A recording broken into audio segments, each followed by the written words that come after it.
This might look like a shoe, but it isn't. This is basically a Genesis sandal. So this guy with an upper, so it looks like a shoe. This is an absolute genius design, the Speedforce 2. I'm not sure about the Speedforce 1, I never got it because it looked weird.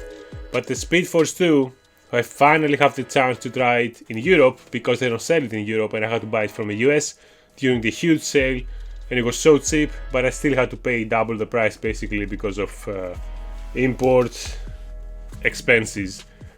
So this is an absolutely amazing shoe if you're looking for a sandal but you don't want to wear a sandal because, you know, social reasons or you want some more protection or whatever. This is perfect. This is exactly what you're looking for. And I have also the elastic laces here from typical AliExpress elastic laces. They're so cheap, like 2 or 3 euros. So I've basically turned it into a dressed up Genesis. You see the outsole is almost the same. It's very similar, typical chevron lugs.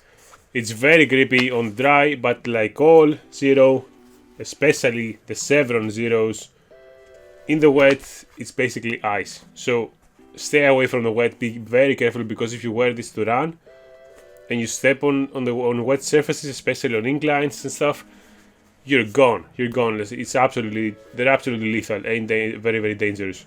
So yeah, keep in mind of that. You have the straps again, like a sandal, but that's with most Zero shoes.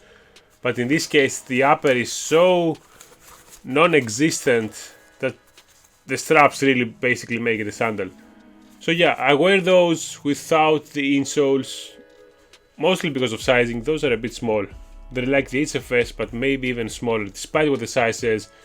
Like the advice on the website when it comes to sizing is absolutely atrocious, in my opinion, but anyway.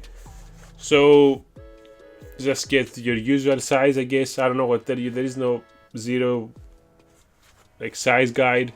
What I can tell you is that this is a 44.5 EU, which translates to around 28.5 centimeters in length. And that's the case with most of them, like the HFS, where like almost every Zero shoes has this kind of dimension, but then it's also a matter of toe box and stuff. Now the toe box is wide enough, and because of the very thin upper, it's even better. Now, some people want to compare this to the HFS original, especially when the HFS original was discontinued for years. But now we have it back, and I have the Glacier.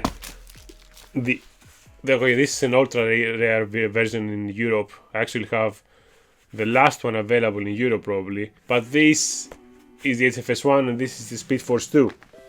Now, I saw a guy say that the Speedforce 2 makes the HFS 1 feel like a Hoka.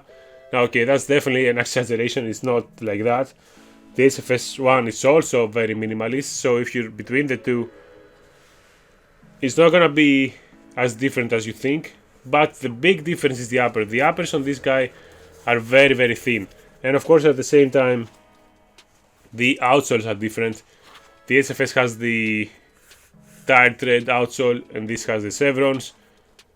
For road use, I definitely love the tire tread. Like when it comes to running, I'm not a runner, but when I do have to run, I absolutely love this outsole. It's I don't know why, it's kind of as soft as it should be and has enough traction and a lot of durability.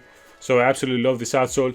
But this outsole is also very good. It's harder, it's like a firmer kind of compound, and that actually gives you a bit more ground feel. Again, it feels basically identical to a Genesis sandal when you're wearing those. So yeah, the main difference is the upper. The HFS upper is also very, very similar, but the collar is thicker, which is good for security because you don't want your ankle playing around. You don't have this on the Speedforce, but at the same time, maybe because of the back straps, because I don't think the HFS also has back straps, but they're covered, I think. But maybe those backstraps help, but I don't really have slippage issues with this one, any different than the HFS. So yeah, that's it. Absolutely recommended this shoe, but if you're in Europe, it's gonna be basically impossible to get unless you're willing to pay a lot of money. So even with a discount, it was like 40 euros, and I had to pay maybe 80 to bring it over, maybe 90, I'm not sure, because I also got some insoles.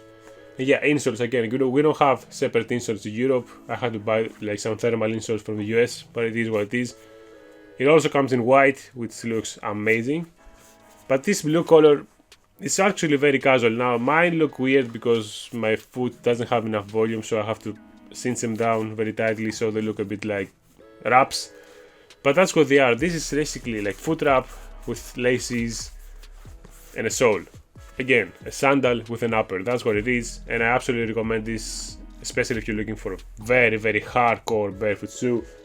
This is without the outsole, it's probably less cushioned than even like a vapor glove. So yeah, that's it. Great shoes. Give them a try, and I'm gonna see you in the next one. See ya.